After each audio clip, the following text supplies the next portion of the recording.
오늘은 요한계시록 16장 누구든지 깨어 자기 옷을 지켜라는 제목으로 말씀을 함께 나누도록 하겠습니다. 사도 요한은 하늘에 장막의 성전이 열리는 것을 보게 됩니다. 이 장막 성전은 하나님의 임재의 상징이었던 모세의 성전과 같이 않았고 예수 십자가 죽으심과 부활을 통한 구원의 확정, 심판을 가져오는 증거의 장막, 확정의 장막입니다. 형사재판 과정에서 모든 증인의 증언을 듣고 난 이후 피의자의 최후 변론까지 듣고 검사가 구형하고 마지막 판결을 하는 것과 마찬가지로 증거장막 성전이 열렸다는 것은 하나님의 판결, 심판이 있다는 것이고 성도들에게는 구원이 임한다, 확정한다 라는 것입니다. 1절 또 내가 들으니 성전에서 큰 음성이 나서 7 천사에게 말하되 너희는 가서 하나님의 진노의 7 대접을 땅에 쏟으라고 합니다. 사도 요한은 성전에서 나오는 큰 음성을 들었다고 합니다. 7 천사들 심부름꾼들에게 말을 하는데 가서 하나님의 진노의 7 대접, 심판을 땅에 쏟으라는 것입니다. 대접에 해당하는 헬라어 단어는 피알레, 넓은 접시인데 그 위에 하나님의 진노, 분노가 가득 쌓여 있는데 그것을 쏟아 놓겠다는 것입니다. 복음을 믿는 성도 가운데 하나님의 진노, 심판을 믿지 않는 사람들이 있습니다. 하나님의 심판, 분노를 믿는다고 하더라도 그 심판, 분노는 먼 훗날의 일이라고 여기는 사람도 있습니다. 그런데 사도 요한은 하나님의 현재적 심판을 목격하고 있는 것입니다. 1세기 당시나 지금이나 복음을 믿는 성도, 예수 그리스도의 십자가 죽으심과 부활을 믿는 성도는 하나님의 현재적 구원과 영원한 승리를 믿어야 합니다. 믿음이 없는 사람들은 하나님의 현재적 승리, 영원한 승리, 하나님의 심판을 믿지 못하니 좌절의 분노, 탄식의 분노를 하지만 믿음의 사람들은 하나님의 의를 덧입어 분노와 더불어 의의 승리를 믿는 것입니다. 하나님의 심판을 현재적으로 믿는다는 거죠. 2절 첫째 천사가 가서 그 대접을 땅에 쏟음에 짐승의 표를 받은 사람들과 그 우상에게 경배하는 자들에게 악하고 독한 종기가 났다고 합니다. 짐승의 표를 받는 사람들과 우상에게 굴복하는 자들에게 임하는 하나님의 첫 번째 심판은 질병입니다. 첫째 천사가 하나님의 진노의 대접, 피알레를 땅에 쏟아 놓은 것입니다. 독한 종기로 번역된 헬라어 단어는 엘코스, 외상, 상처라는 단어이고 앞에 까꼬스, 나쁜, 쓸모없는, 잘못된, 잘못된이라는 수식어가 붙어 있습니다. 모든 질병, 상처가 하나님의 심판이 아니라 불신앙으로 인하여 생겨난 나쁜, 쓸모없는, 잘못된 상처, 질병이 있다는 것입니다. 쓸데없이 얻은 질병이 있다는 거죠. 잘못된 일로 인하여 생겨난 질병 가운데 대표적인 것이 성병, 에이즈와 마약 중독입니다. 이런 질병들은 일반적인 사람들에게는 나타나지 않는데 짐승의 표를 받은 사람, 우상에게 경배하는 자들에게만 생겨나는 나쁜 상처, 독한 종기로 표현한 것입니다.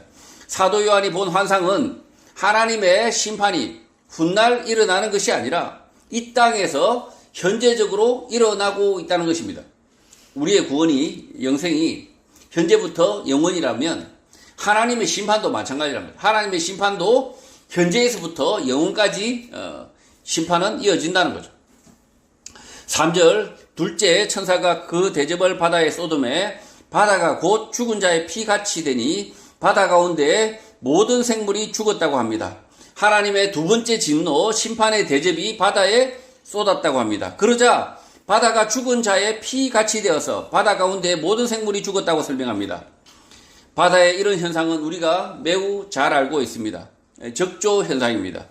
넓은 바다에 오염물질을 아무리 버린다 한들 바다가 순환을 하면 문제가 없으나 대량의 담수 유입과 영양 염류의 급증, 급작스런 수온 상승이 맞물려 식물 플랭크톤이 대량 번식하게 되면 인근 바다가 모두 붉게 보이게 되고 산소가 없는 바다가 되어 물고기들과 바다 생물들이 그곳에서 떼죽음을 당하게 되는 것입니다. 이러한 분노 심판은 출애굽기 17장에서 하나님의 말씀을 거역한 애굽 왕 바로에게도 내려집니다. 모세가 하나님의 말씀대로 지팡이로 나일강을 치자 나일강의 모든 물들이 붉게 변하였고 그 속에 사는 물고기가 죽어 악취가 나는 죽음의 강이 된 것입니다. 죽음의 강과 죽음의 바다에서는 사람이 살 수 없습니다. 식수를 구하기 어려워지고 의족 자원이 고갈되어 먹고 살기 어려워지는 것입니다. 모든 질병과 상처가 악한 일의 대가 하나님의 심판이 아니듯이 모든 적조 현상이 하나님의 분노의 심판이 아닐 수 있지만 분명한 것은 하나님의 말씀을 거슬러 대역하는 자들, 악행하는 자들의 바다에 하나님의 심판으로 죽음이 임한다는 것은 사실인 것입니다. 지금 이 바다에 대한 하나님의 심판, 적조 현상, 죽음의 바다가 실제 이 악인들에 대한 심판, 현재적 심판일 수 있다는 거죠. 물론 질병도 마찬가지예요. 질병도 우리에게 인간에게 가지고 있는 질병도 하나님의 현재적 심판일 수 있다. 그러나 이 악한 질병, 악한 종기라고 표현한 이 쓸데없는 질병은 이것은 자연스럽게 얻은 질병이 아니라 악한 짓을 하다가 얻게 되는 질병이다 라고 구분하고 있다는 거죠. 최근 우리나라 남해안에 해마다 적조가 발생하여 어민들이 심각한 피해를 입고 있습니다. 또 중국 산둥 등에서도 빈번하게 적조가 관찰되고 의족 자원이 고갈돼 우리 바다까지 침범하는 일이 자주 일어나고 있습니다.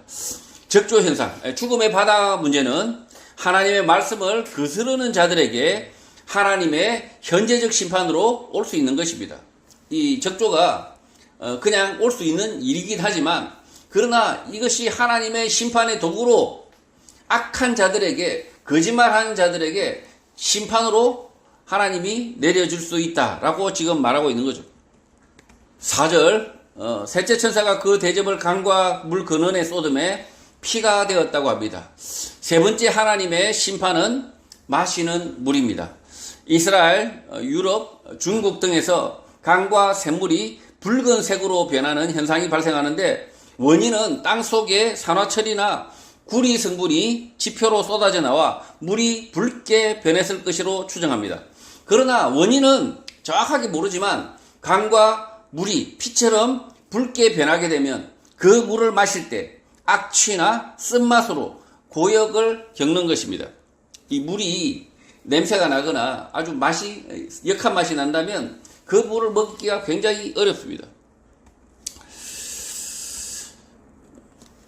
5절 내가 들으니 물을 차지한 천사가 이르되 전에도 계셨고 지금도 계신 거룩하신 이여 이렇게 심판하시니 의롭다고 말합니다.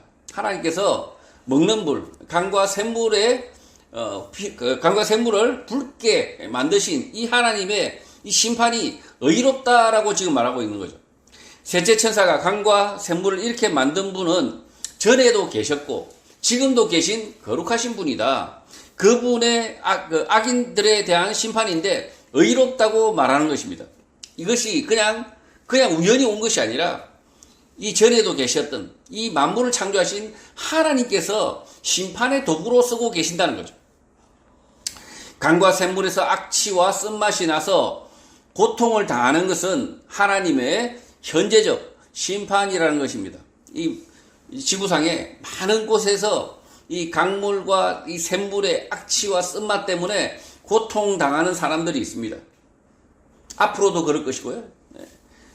더 과거에도 그랬고 하나님께서 이 물의 문제로 실제로 하나님께서 그 악인들에 대해서 심판하고 징계하고 계셨다는 거죠. 6절 그들이 성도들과 선지자들의 피를 흘렸으므로 그들에게 피를 마시게 하신 것이 합당하다고 합니다. 이렇게 샘물을 쓰게 만드신 악취나게 만드신 하나님의 그 이유는 뭐냐? 성도들과 선지자들의 피를 흘렸기 때문이다 라고 지금 말하고 있는 거죠. 강물과 샘물, 지하수가 피로 변하는 것, 악취와 쓴맛이 나는 오염수가 된 이유는 성도들과 선지자들의 피를 흘렸기 때문이다. 그들은 죽은 자들의 피를 마시게 될 것이라고 합니다. 악인들의 악행의 결과로 빚어진 대가, 죽은 자들의 피를 마시게 된다는 것입니다. 오늘 이 시대에도 강물과 샘물이 붉게 변하여 먹을 수 없게 되듯이 악행에 대한 대가를 스스로 받는 나라와 사람들이 있는데 그것은 하나님의 심판이고 합당하다는 것입니다. 이 물에 대한, 식수에 대한 하나님의 심판, 이것을 심판의 도구를 이렇게 예시로 설명하고 있지만 실제로는 하나님의 심판의 도구는 이 먹는 물에만 한정되어 있지 않다는 거죠. 하나님께서 온 우주를 만드신 하나님께서 악인들에 대한 현재적 심판은 계속되고 있다. 7절 또 내가 들으니 제단이 말하기를 그러하다 주 하나님 곧 전능하신 이시여 심판하는 것이 참되시고 의롭다고 합니다. 사도 요한은 제단에서 나는 다른 사람의 말을 듣습니다. 셋째 천사가 아니라 내생물이나 장로들의 말일 수 있습니다. 그의 말은 전능하신 주 하나님, 주님의 심판은 진실하고 정의롭다고 합니다. 사람들의 악행에 대하여 하나님께서 강물과 샘물에 악취와 쓴맛이 나도록 심판, 보응을 하셨는데 그것은 진실하고 정의로운 심판이라는 것입니다. 악취와 쓴맛이 나는 피와 같은 강물, 샘물은 이 땅에서 하나님의 현재적 심판, 보응이 있다는 상징인 것입니다. 이것은 이 쓴맛 나는, 이 악취 나는 이 식수는 하나님의 현재적 심판, 보응의 상징일 뿐이고 하나님의 심판은 광범위하게 있다는 거죠. 강물, 샘물의 고통 외에도 악인들에게는 여러 형태의 하나님의 심판, 보응이 있는데 그것은 진실하고 정의롭다는 것입니다. 하나님의 심판을 믿어야 된다는 거죠. 성도는 하나님의 악인들에 대한 하나님의 현재적 심판을 믿지 않는다면 하나님이 살아계신 하나님을 믿지 않게 되는 거죠. 이 요한계시록 16장에서 하나님의 현재적 심판을 사도 요한은 지금 목격하고 있는 거죠. 8절 넷째 천사가 그 대접을 해에 쏟음에 해가 권세를 받아 불로 사람들을 태운다고 합니다. 네 번째 하나님의 심판은 태양의 열기입니다. 해에 해당하는 헬라어는 엘리오스이고 그 뜻은 해, 태양을 말하는데 태양의 뜨거운 불, 폭염으로 그들을 그을린다, 말려버린다, 태워버린다고 말합니다. 햇빛은 추운 어떤 사람에게는 따뜻한 온기를 전하기도 하지만 사박의 태양빛은 사람을 말려 죽음에 이르게 하는 것입니다.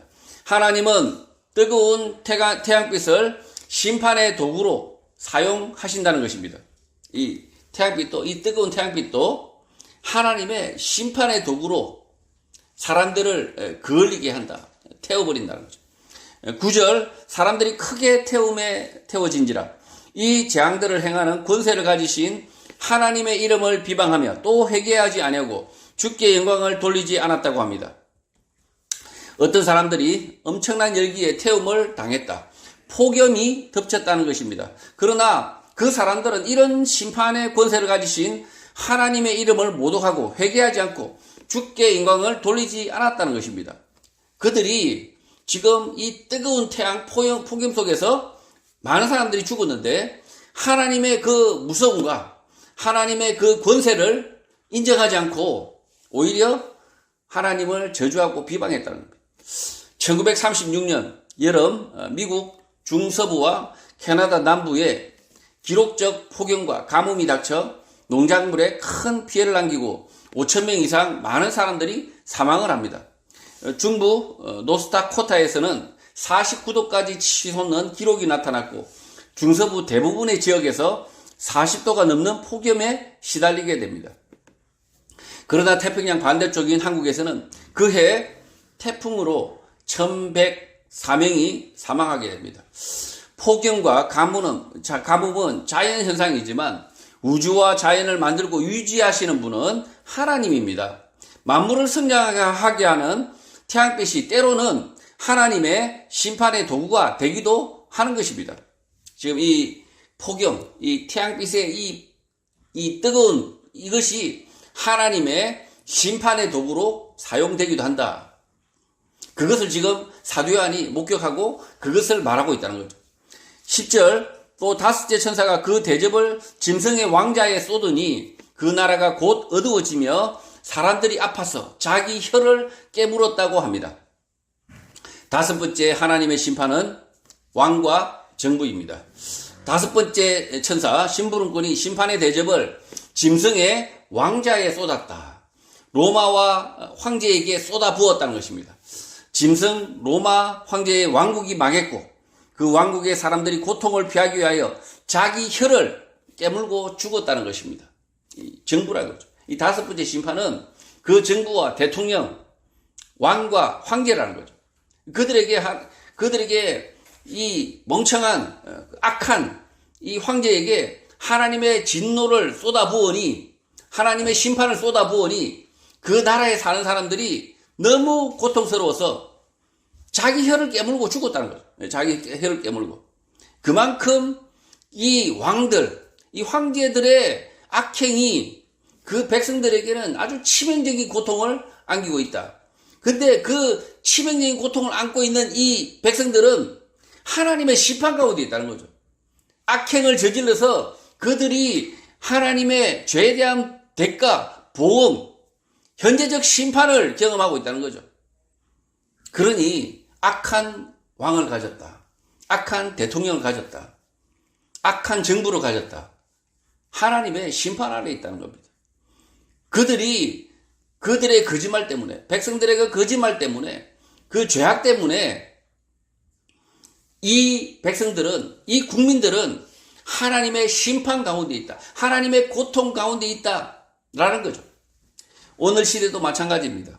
악한 권력, 대통령, 정부에 대하여 하나님의 현재적 심판이 임하기도 합니다. 하나님의 심판이 임할 때 악한 권력에 가담한 많은 사람들이 고통에 내몰리고 그것을 피하기 위하여 죽음을 선택하기도 하는 것입니다. 악한 이 정권의 탄생에 그들이 환호했지만 오히려 그들이 죽으려고 혀를 깨물고 지금 죽음을 스스로 선택하기도 한다. 얼마나 고통이 극심했으면 그렇게 한다는 거죠. 그래서 악한 정부, 악한 왕, 악한 황제는 하나님의 심판이다. 11절 아픈 것과 종기로 말미암아 하나님의 하늘의 하나님을 비방하고 그들의 행위를 회개하지 아니했다고 합니다. 하나님의 심판이 황제, 왕, 대통령, 정부에 임하여 고통과 상처가 생겨나자 사람들은 오히려 하나님을 모독했다고 합니다. 고통과 상처가 생겨났음에도 악한 권력을 추종하고 하나님이 어디 계시냐 모독을 하는 것입니다. 그리고 그들의 행위를 회개하지 않는다, 반성하지 않는다는 것입니다. 하나님의 분노, 심판이 임하여 고통, 상처가 생겨나도 알지도 못하고 반성하지도 회개하지도 않는다는 것입니다. 이 거짓말 정권, 도둑놈 대통령, 살인자 대통령을 뽑아놓고 그들이 회개도 하지 않고 오히려 하나님을 원망한다, 하나님을 비방한다라는 거죠. 12절 또 여섯째 천사가 그 대접을 큰 강 유브라데의 쏟음에 강물이 말라서 동방에서 오는 왕들의 길이 예비되었다고 합니다. 여섯 번째 하나님의 심판은 큰 강 유브라데입니다.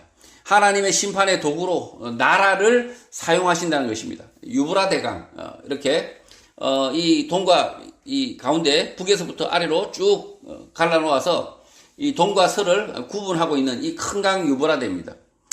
이 하나님의 심판의 도구로 이 강을 사용하신다 그랬는데, 유브라데 강을 사용하신다 그랬는데, 사실은 유브라데 강이 심판의 도구가 아니라 그 유브라데 강 건너편에 있는 나라들입니다. 요한계시록 9장에서 유브라데에 결박한 네 천사, 9장에서 설명하고 있죠. 유브라데에 결박한 네 천사, 심부름꾼이 나옵니다. 이 강 동쪽에 이 심부름꾼, 하나님이 쓰는 심부름꾼들이 나오는데, 첫 번째가 아수르, 그 다음에 바벨론, 페르시아, 파르티아 제국입니다. 요한계시록 9장 14절입니다. 나팔 가진 여섯째 천사가 말하기를 큰 강 유브라데에 결박한 네 천사를 놓아주라 하매, 지도를 보시면 되고요. 유프라테스 강물은 군대가 동에서 서로 이동하는데 장애물이 되었는데 이 물이 말라버려 쉽게 군대를 서쪽으로 보낼 수 있게 되는 것입니다. 구약에서 예루살렘을 점령한 악의 제국은 아수르, 바벨론, 페르시아이고 1세기 로마 제국의 큰 위협이 된 나라는 파르티아입니다. 파르티아. 이 파르티아는 1세기 때 가장 강성했지만 사라져버렸습니다. 그러니까 기억하지 못하는 거죠. 그런데 그때 1세기 요한계시록에 쓰여졌을 때 그때 당시에 가장 큰 위협이 됐던 제국이 파르티아 제국이라는 거죠. 하나님의 분노 심판의 도구로 나라를 사용하시기도 하는데 하나님이 직접 그들에게 지시하는 것이 아니라 강물이 말랐을 때를 침략할 기회라고 여기게 된다는 것입니다. 1950년 6월 25일 북한 김일성이 남침한 이유는 서울만 점령하면 남한내 남로당 세력이 전국에서 봉기하여 이승만 한국 정부가 무너지고 공산화가 쉽게 끝난다고 믿었기 때문입니다.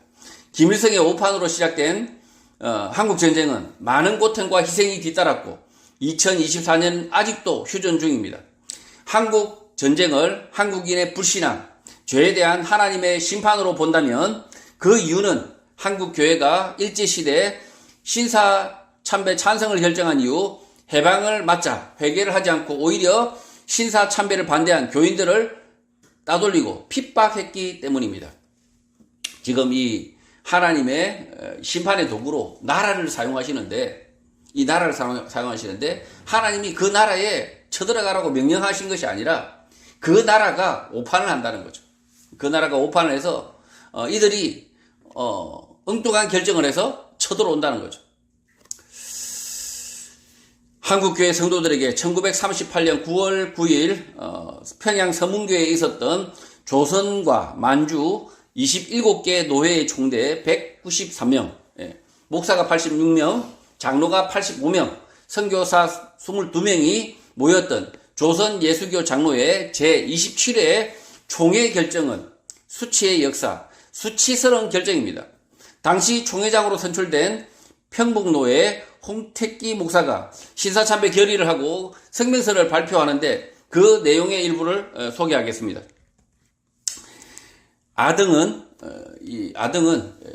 본인 목사는 신사는 종교가 아니요 기독교의 교리에 위반되지 않는 본의를 이해하고 신사참배가 애국적 국가의식임을 자각한다. 그러므로 이에 신사참배를 솔선 여행하고 그러니까 장려하고 나아가 국민정신동원에 참가하여 비상시국화에 있어서 총후 한국 시민으로서 적성을 다하기로 한다. 정성을 다하기로 한다. 소화 13년 9월 10일 조선예수교 장로회 총회장 홍택기. 심지어 조선일보에 이들이 그날 총회 그날 평양 신사에 가서 참배하는 목사 대표들이 참배하는 모습이 신문에 보도가 됩니다. 신사 참배를 결의한 총회는 이날 12시에 정회하고 부총회장, 각 노회장이 평양 신사를 참배하고 오후 2시에 속회를 하게 됩니다. 사진을 이 총회록은 사진을 참조하시면 되고요. 1세기 당시 성도들이 로마 황제 숭배를 거부하여 토굴에 숨거나 순교하며 전한 복음을 1938년 한국교회 목사와 장로들은 그 이유를 잊었고 신사, 신의 집이라는 뜻인데 종교가 아니다. 기독교 교리에 위반되지 않는다는 엉뚱한 거짓말까지 버젓이 한 것입니다. 그래서 김일성을 유브라데 강을 넘어오는 동방의 왕, 하나님의 심판의 도구로 사용하신 것이고 오늘까지 평양을 포함하여 38도선 이북에 자유가 없고 조선 예수교 장로회 총회는 단일 교단에서 수십 개의 교단으로 4분 오열한 것입니다. 이때 이 1938년 이 조선 예수교 장로회 총회가 신사참배를 국가의례다라고 말을 했는데 그 내용을 잠깐 읽어봐도 신사는 종교가 아니다. 신사의 뜻이 뭡니까? 신의 집이죠. 근데 종교가 아니다. 그럼 도대체 뭐라는 겁니까, 이게? 이렇게 악한 거짓말을 했다는 거죠. 교회 목사들이, 교회의 대표들이 이런 악한 거짓말을 총회에서 결정하고 신문에까지 나왔습니다. 그렇게 했던 한국교회가 하나님의 심판이 없었다면 하나님이 살아계시지 않으신 거죠. 이 하나님의 심판으로 남북은 분단되었고 지금 이 38도선 이북에는 아직도 그 고통이 그 3천만이나 되는 우리 동포들에게 지금 여전히 있다. 그 죄의 대가가 계속 있다는 거죠. 하나님의 심판은 현재적이다라고 지금 이야기한다는 거죠. 13절, 또 내가 보매 개구리 같은 새 더러운 영이 용의 입과 짐승의 입과 거짓 선지자의 입에서 나온다고 합니다. 또 하나님의 심판의 도구는 용의 입과 짐승의 입과 거짓 선지자의 입에서 나오는 개구리 같은 더러운 영, 거짓말의 영들입니다. 오늘날 악한 마귀의 심부름꾼 하수인들인데 거짓과 위선의 뉴스를 만들어 보도하는 정부와 신문과 방송, 거짓 목사들로 보면 맞습니다. 이렇게 세 개의 더러운 영이 나오는데 용의 입, 짐승의 입, 거짓 선지자의 입. 근데 이들이 공통점이 뭐냐면 개구리 같은 더러운 영이다라고 지금 이야기하고 있어요. 개구리는 울음 주머니는 있어도 소리를 모아서 들을 수 있는 외이, 그러니까 귀바퀴가 없습니다. 그래서 수컷 개구리들이 시끄럽게 요란하게 울어대지만 시끄럽다고 괴로워하는 암컷 개구리는 없고 같은 종의 개구리 울음소리만 골라서 듣고 짝을 짓는 것입니다. 이 귓바퀴가 없어요. 이 귓바퀴가 없고 그냥 고막만 바로 있다는 거죠. 개구리의 특징을 의인화하여 요약하면 쓸모없는 말, 비진리, 거짓을 크게 소리를 내어서 말하는 것이 첫 번째이고 일단 시끄럽다는 거예요. 예. 쓸데없는 말을 갖다가 아주 크게 한다는 거죠. 두 번째가 귀가 없어서 진리, 진실을 들을 수가 없고 이 귓바퀴가 없는 거예요. 귓바퀴가 없어서 이 진리, 진실은 아예 듣지를 못한다는 거죠. 세 번째, 귓바퀴는 없는데 같은 부류의 쓸모없는 말, 비진리, 거짓말만은 빠르게 받아들이게 된다는 것입니다. 그러니까 같은 유의 개구리 소리만 겨우 듣는다는 거죠. 이렇게 되면 어떻게 됩니까? 네. 개구리 같은 더러운 영. 이 개구리 같은 더러운 영의 특징이 이 사람들의 특징이 된다는 거죠. 쓸데없는 말을 크게 한다. 그 다음에 진리를 들을 귀가 없다. 세 번째, 같은 부류의 말만 계속 쳐듣는다. 요렇게 되니까 이 개구리 같은 영들이 이 요한계시록 16장 13절에 기록이 되는 거죠. 이런 개구리 같은 사람들은 하나님의 명령, 지시에 따라 움직이는 것이 아니라 하나님의 분노, 심판 가운데 그들이 등장한 것이고 믿음을 떠난 자들, 악한 자들이 개구리의 영, 거짓의 영을 따라가게 된다는 것입니다. 하나님이 그 개구리로 만드신 게 아니라 하나님의 분노, 심판 가운데 무수한 개구리들이 있다는 거죠. 이 하나님의 심판에 임할 때 그 주변에 바보 같은 개구리들이 너무 많다는 거죠. 14절, 그들은 귀신의 영이라 이적을 행하여 온 천하 왕들에게 가서 하나님 곧 전능하신 이의 큰 날에 있을 전쟁을 위하여 그들을 모았다고 합니다. 이 개구리의 영, 귀신의 영, 이 거짓 선지자, 이 거짓말쟁이들이 하나님의 심판의 날에 왕들을 모은다는 거죠. 왕들을 모은다. 개역개정 성경에서 이적이라고 번역한 헬라어 단어는 세미온으로 부호, 표시, 신호의 뜻을 가지고 있습니다. 그래서 귀신의 영들이 부호, 표시, 신호를 만들어서 온 천하 왕들에게 나아갔다라고 보는 것이 적절합니다. 그러니까 이게 이적을 행했다는 것이 아니라 이 부호를 만들었다, 신호를 만들었다. 오늘 시대에 귀신의 영, 거짓의 영들이 만들어내는 부호, 표시, 신호는 어떤 것이 있을 수 있을까요? 1968년 유엔은 핵무기의 확산을 막자면서 핵 확산 금지 조약 NPT를 만들었지만 2024년 12,121개의 핵탄두를 비축하면서 계속 증가시키고 있습니다. 오늘 시대에 귀신의 영, 거짓의 영의 이름이 있다면 평화, 생명, 기후위기 같은 것들입니다. 귀신의 영, 거짓의 영들은 이런 부호, 표시, 신호를 만들어 왕들, 권력자들을 모으지만 결국 하나님의 심판을 면치 못한다는 것입니다. 귀신의 영, 거짓의 영들이 왕들, 권력자들을 평화를 만들자면서 이렇게 모으지만 오히려 평화가 깨어지고 전쟁이 일어나는 것입니다. 이 마귀들이 평화 하면서 모이는 이 모임은 뭘까요? 예? 이 마귀 새끼들이 이렇게 자꾸 평화를 이야기하면서 모이는 이 모임은 뭘까요? 예. 이 모임에 대한 이름이 있습니다. 예. 나중에 나오는데, 이름이 나오는데, 어쨌든 이 거짓의 영들이 사람들을, 권력자들을 모읍니다. 15절, 보라, 내가 도둑같이 오리니 누구든지 깨어 자기 옷을 지켜 벌거벗고 다니지 아니하며 자기의 부끄러움을 보이지 아니하는 자는 복이 있다고 합니다.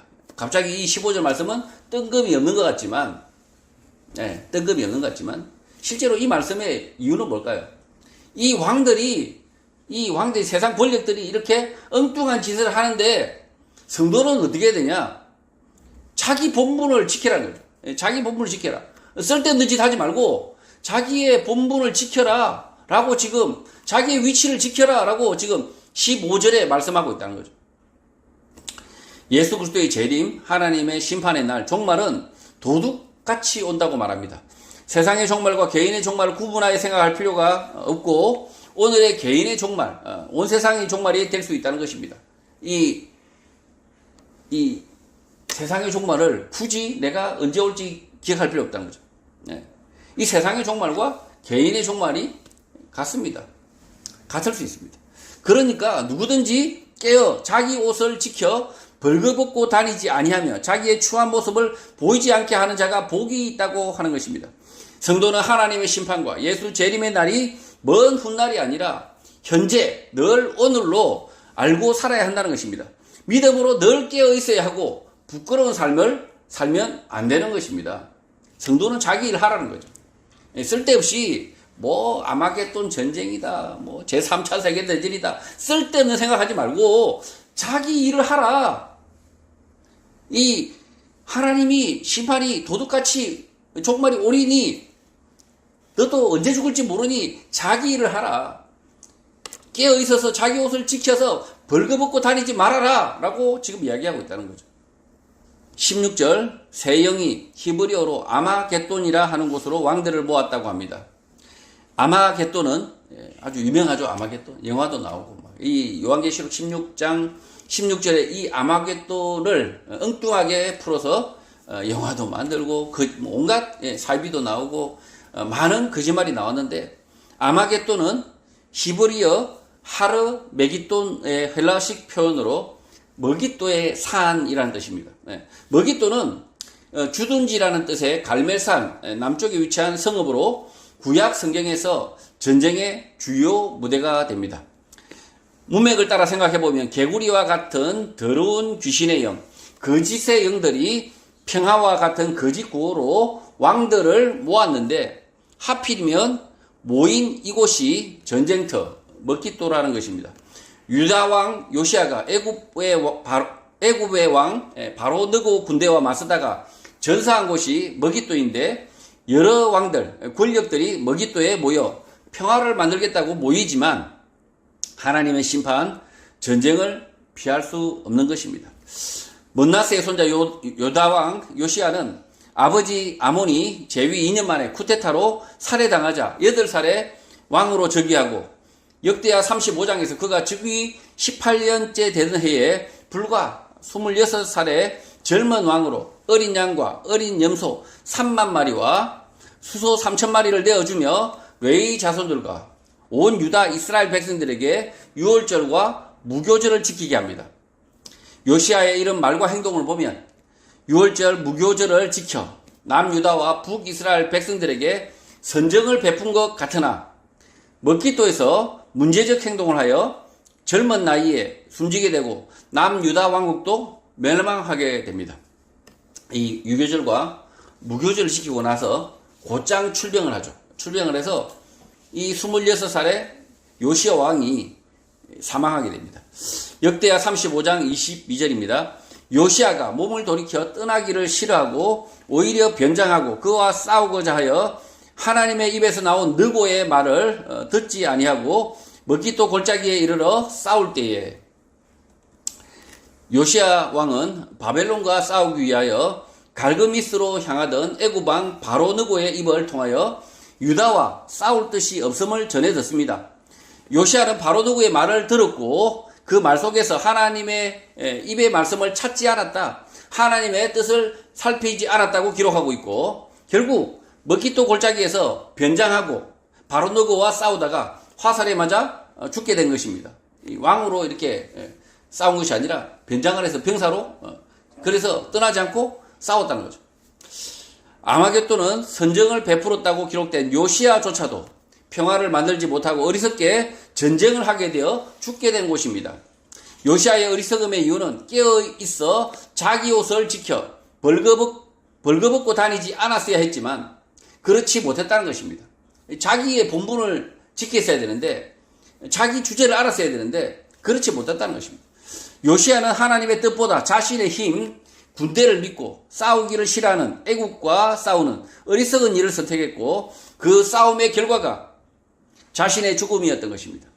애굽도 갈그미스 전투에서 바벨론에게 패배하여 모든 패권을 내어주게 되고 유다는 바벨론의 지배를 받다가 결국 패망하게 된 것입니다. 지금 엉뚱한 거죠, 사실은. 지나가는 애굽과 괜히 싸운 거예요, 괜히 싸우다가 괜히 죽었어요. 크게 뭐 이렇게 피해를 입힌 것도 아니고 그냥 싸우다가 화살에 맞아서 요시아가 죽어버립니다. 그리고 결국은 이 바벨론과 연합을 했냐? 아니 애국과 싸웠으니까 당연히 바벨론하고 친해야 되는데 전혀 그렇지도 못해요. 이 바벨론이 애국을 갈그미스에서 격파해버립니다. 그리고 바벨론이 그 모든 중동을 패권을 쥐게 되고 오히려 이 바벨론의 식민지가 되고 그리고 나라가 붕괴해버립니다. 아무런 소득이 없는 싸움을 한 거죠. 아무런 쓸데없는 짓을 하게 된다. 아마겟돈, 먹잇돈은 귀신의 영, 거짓의 영을 따라간 과거, 어리석은 왕들의 무덤이고 하나님의 현재적 심판이 일어나는 곳, 전쟁을 의미할 뿐 미래에 일어날 최후의 전쟁, 종말의 전쟁을 의미하는 것이 아닌 것입니다. 이 아마겟돈, 이 먹잇돈은 어리석은 왕들의 무덤이다. 실제는. 그래서 이렇게 아마겟돈을 먹잇돈 이 요새를 설명하고 있는데 엉뚱하게 미래에 일어날 핵전쟁을 3차 대전을 아마겟돈이다. 이렇게 이해하는 것은 잘못이라는 거죠. 하나님의 심판의 도구로 이 권력자들을 심판의 도구로 이 전쟁터를 이 아마겟돈, 먹잇돈을 사용하셨다는 거죠. 먹잇돈의 위치는 보시면 지도를 보시면 아시고요.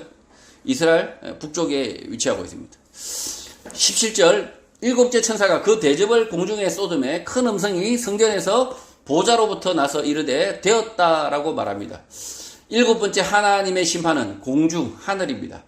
성전의 보좌로부터 큰 음성이 들렸는데 되었다, 헬라어로 기그노메, 태어나다, 생산되다, 일어나다, 발생하다는 뜻입니다. 하나님의 심판이 일어났다는 것을 모든 사람이 안다는 것입니다. 그 일어난 심판은 뒤에 설명하고 있는 거죠. 일어났다. 어떤 사건이 발생했다라고 이야기하고 있는데 그 발생한 심판은 18절부터 소개하고 있는 거죠. 18절 번개와 음성들과 우레소리가 있고 또 큰 지진이 있어 얼마나 큰지 사람이 땅에 있어 온 이래로 이같이 큰 지진이 없었다고 합니다. 하나님의 심판은 번개와 음성들과 우레소리 큰 지진이 동반되어 얼마나 큰지 사람이 땅에 있어 온 이래로 이 같은 큰 지진이 없었다고 말한다는 것입니다. 역대급이라고 하죠. 역대급 지진의 소식으로 세상 모든 사람들이 하나님의 심판을 알게 된다. 하나님의 심판을 경험하게 된다는 것입니다. 모든 지진이 하나님의 심판이 아닐 수 있지만 땅 밑에 매우 큰 지각 변동을 통하여 하나님의 현재적 심판이 임한다는 것입니다. 이 큰 지진은 그냥 지진일 수 있습니다. 근데 매우 큰 지진은 하나님의 심판의 도구로 하나님의 심판일 수 있다는 거죠. 19절 큰 성이 세 갈래로 갈라지고 만국의 성들도 무너지니 큰 성 바벨론이 하나님 앞에 기억하신 바 되어 그의 맹렬한 진노의 포도주잔을 받았다고 합니다. 지금까지 매우 큰 지진으로 큰 성이 세 갈래로 갈라지고 만국의 성들도 무너졌다고 합니다. 큰 성 바벨론이 하나님 앞에서 기억하신 바 되었는데 그 이유는 그의 맹렬한 진노의 포도주 잔을 주기 위함이다라고 합니다. 큰 성 바벨론, 악의 나라도 철저히 파괴되었는데 그 이유는 하나님의 분노의 포도주 잔, 심판이 있다는 것입니다.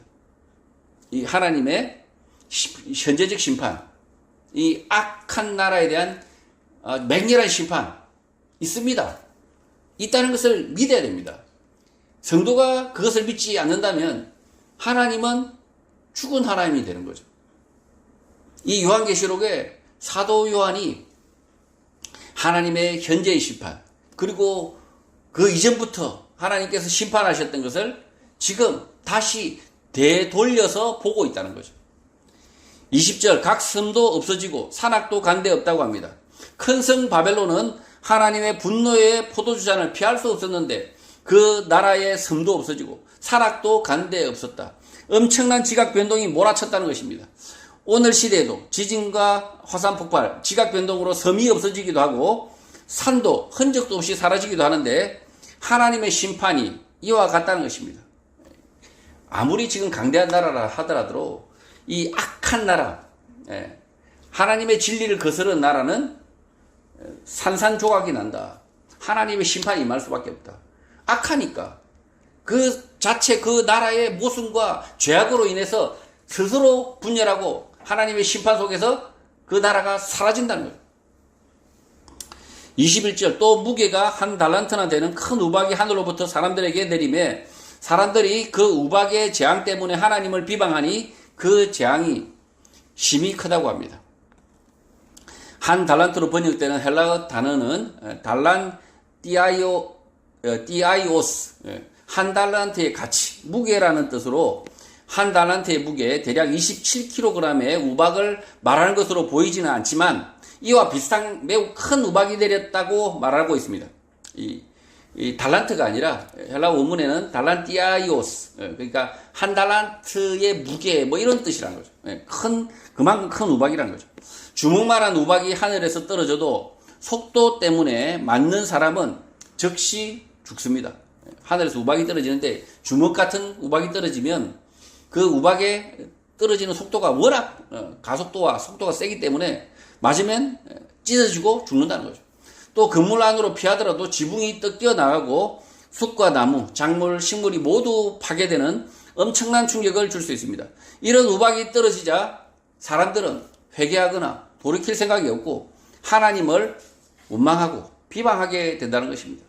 이 큰 우박들, 이것도 하나님이 악인들에 대한 심판, 하나님의 현재적 심판으로 사용되기도 하는데 이런 심판이 있으면 그 자신의 잘못과 자신의 하나님을 떠난 이 불신앙의 사람들에게는 회개하거나 돌이켜야 되는데 그러지 않고 오히려 하나님을 원망하고 비방하게 된다는 거죠. 성도 여러분, 하나님의 심판은 오늘 이 시대에도 질병과 죽음의 바다와 강과 샘물, 태양의 폭염과 짐승의 왕자, 악한 정부와 악한 나라들과 지진과 우박으로 임하고 있습니다. 이 세상은 늘 하나님의 분노 심판이 있지만 그 의미를 깨닫지 못하고 구분하지 못하는 것입니다. 요시아는 유다의 평화를 위하여 먹깃도 아마겟돈으로 갔지만 바로 누구의 말 가운데 전해진 하나님의 뜻을 분별하지 못하고 어리석게 쓸모없는 전쟁을 하다가 죽음을 맞게 됩니다. 성도는 하나님의 현재적 심판을 깨닫고 그 심판이 일어나는 세상 속에서 하나님의 뜻을 늘 분별하며 살아야 하는 것입니다. 자기 분수를 알아야 된다는 거죠. 자기 본분을 지켜야 된다는 거죠. 하나님의 심판이 늘 있는 이 땅에서는 누구든지 깨어 자기 옷을 지키며 도둑같이 찾아올 수 있는 자신의 마지막의 때를 준비해야 하는 것입니다.